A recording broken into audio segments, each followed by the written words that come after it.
you a woman in medicine feeling overwhelmed and disconnected from the personal fulfillment that you desire? You're in the right place. Join doctors Joanne and Erin as they rewrite the rules for women in medicine. Let's begin. You spent a decade, maybe more, becoming a doctor. You sacrificed relationships, sleep, your 20s, your body. And then one day you're sitting in your car in the hospital parking lot and think, is this it? Is this all there is? That's what we're talking today with my co-host, Dr. Joanne Sotelo. And if that moment sounds familiar, this episode is for you. Joanne, the statistics around physicians leaving medicine these days are alarming. Can you walk us through the research that's actually showing us what's going on right now? Yes, Erin, thank you. And first, I wanted to say that these are things that we've talked about, but it's been on my mind because just this last week, I was talking to two different doctors. One is a client of mine, and another one is a good friend of mine. And we text every so often, and I was asking her how things were going. And her response, actually several days later, was, I think I'm going through a midlife crisis. I don't want to be a doctor anymore. And then saying, like, I'm going to do it for a little bit longer because I have to, but I really don't want to do it. And then, so it was my friend, made me so sad. And then I have a coaching client she's a little younger and she has this very prestigious position. And there are so many things going on at her job, and she's been asked to do things without resources. And it doesn't feel personal to her, but she makes it very personal. And she's been questioning, can I do this? And then it's generalized to not just this leadership position, but overall. So, and these are stories that we hear all the time. And I wanted to share some of the statistics that, like you answered, that I was doing a little bit of research before we were recording, because these are things that we know, but we want to see the numbers, right? And there was a study published in MedCentral 2025, and that it says 1 in 3 physicians have considered leaving medicine since the start of 2025, and that the top reason is personal burnout, right? Again, nothing that we haven't heard before, but it's significant. Like, imagine if a third of architects wanted to stop working, or engineers, or people who fix things. I'm lacking words here. It's gigantic, and we're the ones taking care of the health of this country. So this is important. There was also, I'm not going to mention all the studies I looked at, but it really high numbers, like more than 80% of doctors feel overworked and have expressed symptoms of burnout, and more than 60%, and this was a survey published in 2024, have made some kind of career change in the last 2 years, either changing employers, taking on side work, retiring early, or leaving patient care altogether.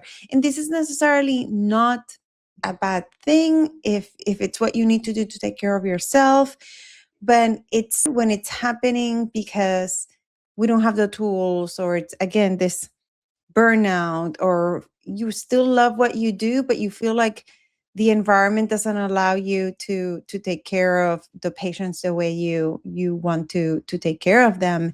And and it's happening younger, right? Like I hear so many young doctors asking the questions, and I think that we hear about it more since we're showing up as coaches, right? Like we're in that percentage too, that we've made changes, right? Like I've gone part-time, then left institutional medicine to go back to private practice. We're doing coaching.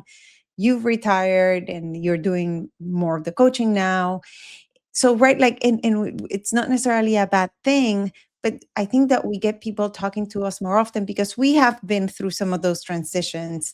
But it's still worth looking at it and see if there are things that we can do earlier in our career so that we feel better, because it's not just about staying in medicine. It's staying in medicine because we want to, because it's in our heart, because we feel well, we're figuring out balance. So again, so many things that we've mentioned in detail in this podcast in the past. I want to bring up another observation that I've had. As you said, we've both coached for several years now, and I've done some corporate work. And one of the disheartening changes, and I brought this up at a statewide meeting last night of different medical organizations across the state of Oregon, is with so many private practices and even other organizations, hospitals, going through acquisitions and mergers.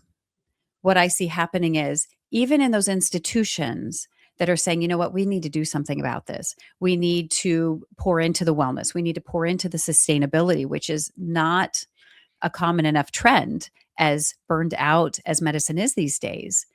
And then what happens is when you have an acquisition and a merger, everything comes to a screeching halt.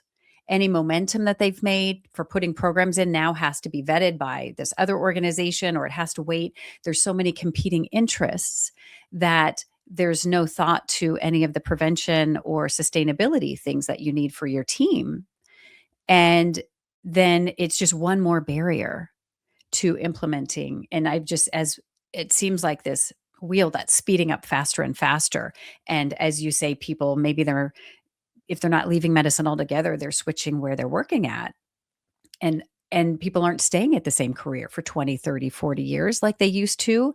And the faster that turnover happens, the less effective I think each part of the wheel of medicine becomes, because now you have to start over, learn a new system, get new patients. And again, with the whole big picture of so many things corporatizing, it's disheartening to me to see any ability to make forward momentum so that individuals might be able to sign up for a as a coaching client, but the organization can't commit because they have to wait for all these things to settle. So I just wanted to point that out, that the landscape has changed so much since I, you know, came out of residency. It's almost unrecognizable in Yeah. some ways. And I appreciate you sharing some of the statistics that, again, are quite alarming when you think who's going to take care of our health in the future. And so, as we talk about how these issues affect whether it's physicians, women in medicine, why is this so personal for many of us? Here's what makes this different from any other career crisis, because you didn't choose medicine as a job, right? Like that's true for a lot of us. We chose it as an identity. Like I still remember so clearly my first day of medical school that in I went to med school in Puerto Rico, so even though it's the same school system as it is in the US, a lot of our teachers were Spanish speakers. So I remember, like, and I'll say it sounding funny because obviously this is not English or Spanish, but saying something like, you are the creme of the creme, right? And it's like there's such a buildup, right? Like, and a lot of us wanted to be doctors since we were a little kid. So it's not just a job. And I say it, I've always said this, I say, like, I feel lucky that I love what I do and that I get to help people. And like I say, I know I'm doing what I'm supposed to do because I don't dread Monday mornings, even though that's not true all the time, but for the most part. So if think about it, like, when in your life you decided that you wanted to go into med school and be a doctor, and the praises that we get for that, and right, like, and who we are in the family, and right, like, it's prestigious in a way, but it's a lot of us go in it from our heart because we want to help people. So when things don't go well and we're not feeling balance, when we're not loving it, when we're feeling exhausted, when we start getting disconnected from what we do, it's a personal hit. It's as if there was something wrong with us. It's not like we say, oh, I don't like my job anymore, let me just get another job, or let me, like, there's other careers where it's actually you're encouraged to shift after several years and do other things. That's not true for us. It's like, get in your lane and stay in your lane. So it feels very personal, like, again, like part of our personality, like something is wrong. And if we think about it in terms of a psychological term, it's like there's an enmeshment, right, of who we are career wise and who we are in terms of our roles and our identity. So then it's that those lines get blurry, and it can create kind of, like, I'm going to sound dramatic, but it kind of feels like an existential crisis of, and we see that in retirement of, if I'm not a doctor, then who am I? And I have actually several clients who've decided to transition and do something else, and they are doing something else, and there's still not enough of a sense of self, right? Because we're so attached to that role of being a doctor.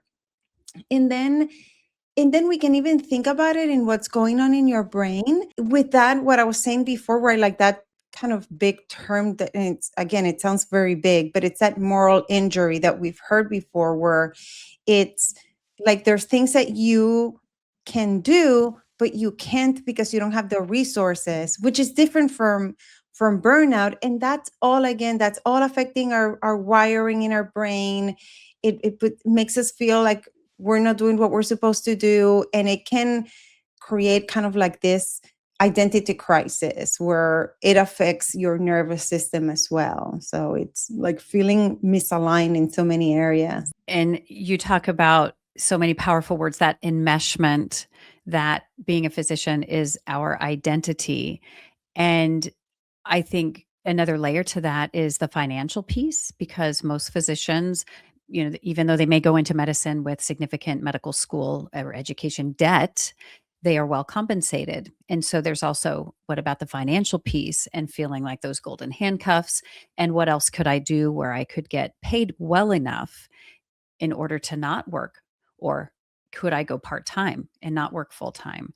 And that's just, it's not a regular career. And when we feel trapped because we don't think we have any options, that's, I think, where so much of this pain comes from. And so I wonder, for you, you've talked about some of the things that are going on in our brain and this identity shift.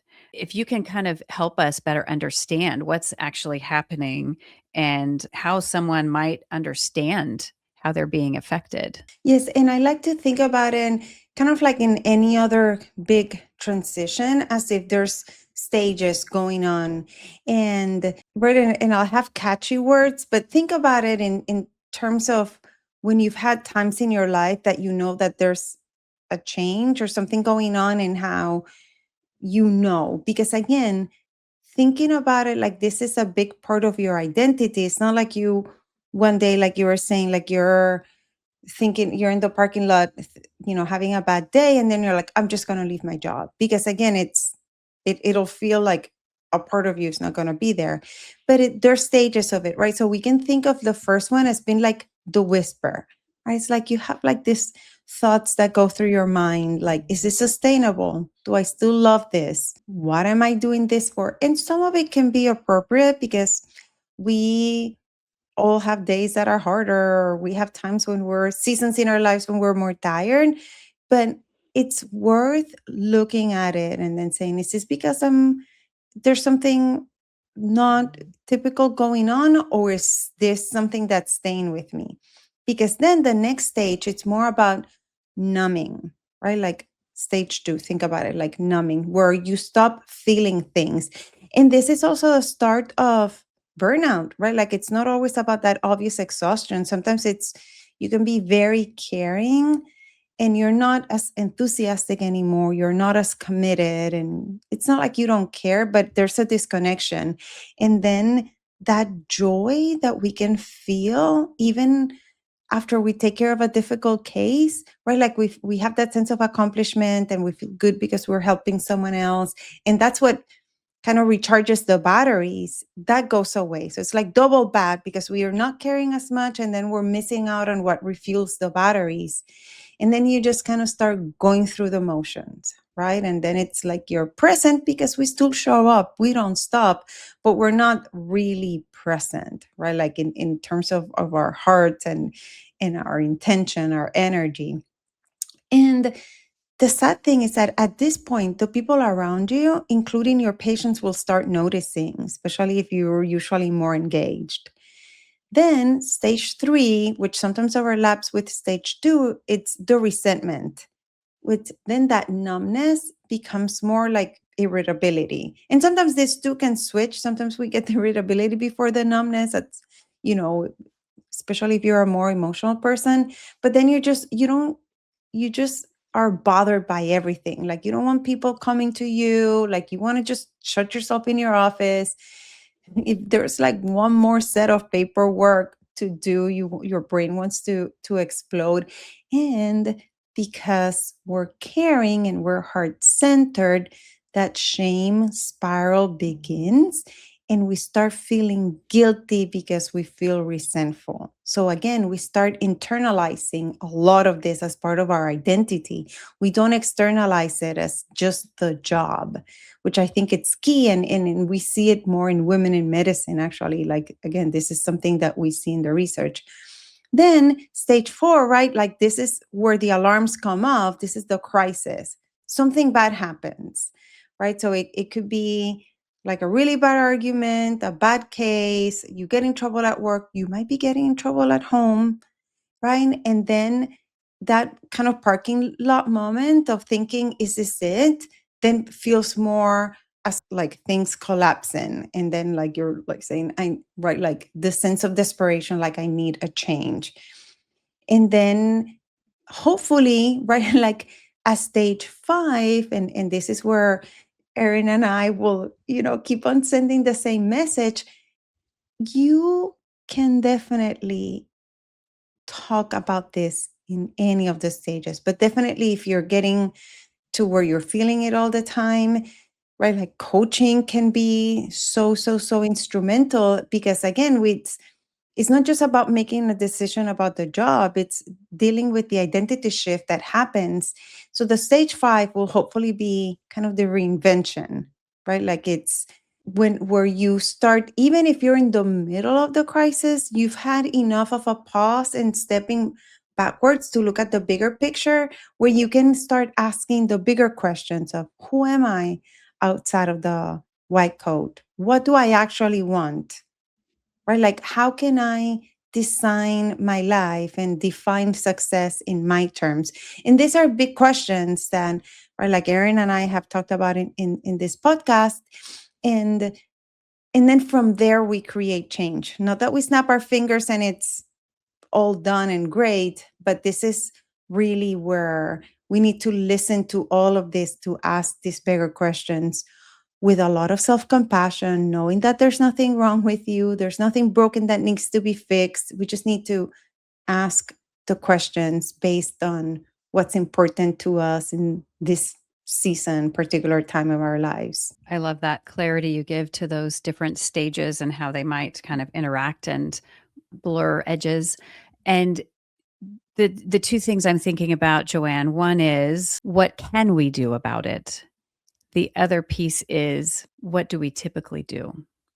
And the reason I ask that is because what's the role modeling we're seeing in medicine versus what's possible? What a great question. Where my mind goes is, we need an episode just on what do we typically do, right? Because we're great at pointing out the problem and kind of coming up with possible solutions. But you're right. The reality is that that's not typical, because, and I'll just kind of speak to what I've seen. It's, we just push through. We stay quiet. We suffer in silence, right? Like we internalize it, just believing that there's something wrong with us. Like you said, like we have, a lot of us are the primary breadwinners at home. So even if we have enough insight to know maybe we need a change, we just feel like we can't. So then what happens usually is then we stay quiet, or we just kind of complain, but we're not really thinking what could be helpful. We just need to get it out.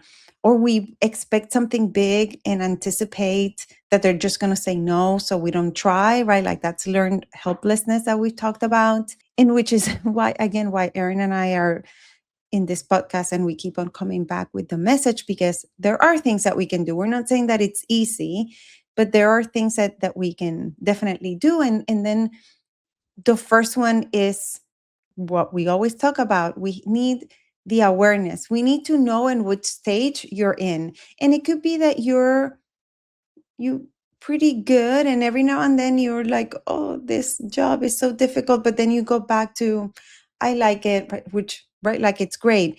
But if you're having more days than not feeling overwhelmed, feeling super tired, having these thoughts, right? Like it's really good to say it out loud, right? Like write it down and kind of start creating a different roadmap, but it starts right like it's like a GPS. We need to start knowing where we're at. So that's always number one. The second one, which is so hard, and we all struggle with this, is separating the role from the self, right? Like our identity. We know that there's some enmeshment. We know that it's not something that we completely can compartmentalize, but recognizing it's I can be having some difficulties and questions in my job as a doctor, but that's not necessarily means that there's something wrong with me. And then we can always kind of connect back to who we were before medicine kind of changed us. And I know it sounds big, and I don't mean it in a negative way. We always talk about that. Like, let's reconnect with the core of who we are, in addition to our role as a doctor. It's a role, not our full identity, even though sometimes it feels like that. The third one is audit your energy, not your schedule. Because the truth is that we're always busy, period. If you're working in medicine, I was talking with another client of mine, and she was telling me how she got in trouble because of her RVUs. And I'm thinking that's her RVUs, meaning like the numbers that we use to kind of measure how many patients you're seeing and severity and all of that, which is a lot of institutions have this system as a way to calculate your salary. And in my mind, I was like, what? You're in trouble. Like the information I have about her is that she's very busy. And then she's like, no, I'm in trouble because they're too high. And it's like, but there's they're not hiring someone else. So I have to do the job. And she works. And she was like, well, but this week is not too bad. I'm working like 80 hours versus the 100 something. And I'm like, oh my goodness, right? And we hear that all the time. And it's our schedule is always very busy. But then we can check in terms of our energy, of where we are mentally, emotionally, physically, spiritually, because that presence, that kind of energy we can protect regardless of how many hours we're working. I know it's easier said than done because there's plenty of reasons to be exhausted, but it's a different kind of exhaustion, right? Like when we're in a good place, when we rest, a couple of days off is refreshing. When we're more bordering to that burnout, then we can have a full vacation and then we come back and it's as if we had not been gone at all, because it's a different energy drain.